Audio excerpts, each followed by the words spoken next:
15 ऑगस्टला जे मांस विक्रीची दुकानं कत्तलखाने बंद करण्याचा 5 महापालिकांनी निर्णय घेतलेला आहे, त्यावर जोरदार आवाज उमटतोय. स्वातंत्र्य दिनी आमच्या स्वातंत्र्यावर घाला घालण्याचा हा प्रकार आहे, अशा प्रतिक्रिया अनेक नेत्यांकडून उमटतात.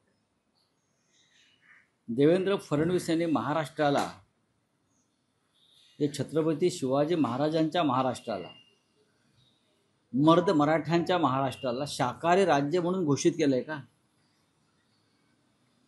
कुणाच्या दबावाखाली? मुंबईसारख्या शहरामध्ये, पुण्यासारख्या शहरामध्ये, अनेक सोसायट्यामध्ये, डोंबिवलीसारख्या शहरात सुद्धा मांस मच्छी खाणाऱ्यांना प्रवेश दिला जात नाही, घर विकलं जात नाही.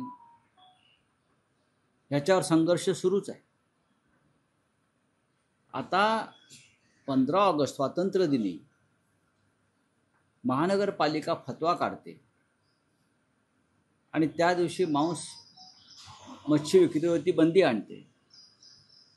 15 ऑगस्टला हा काय आहे? हा देशाचा स्वातंत्र्य दिन, लोकांनी आनंद साजरा करण्याचा दिवस आहे. हा धार्मिक उत्सव नाही आहे. हा शौर्याचा दिवस आहे. लक्षात घ्या, हा शौर्य दिवस आहे. या दिवशी आम्हाला विजय प्राप्त झालेला आहे, आम्हाला स्वातंत्र्य मिळालेलं आहे. आणि ते स्वातंत्र्य नरेंद्र मोदी, अमित शहा किंवा देवेंद्र फडणवीस यांच्यामुळे मिळालेलं नाही आहे.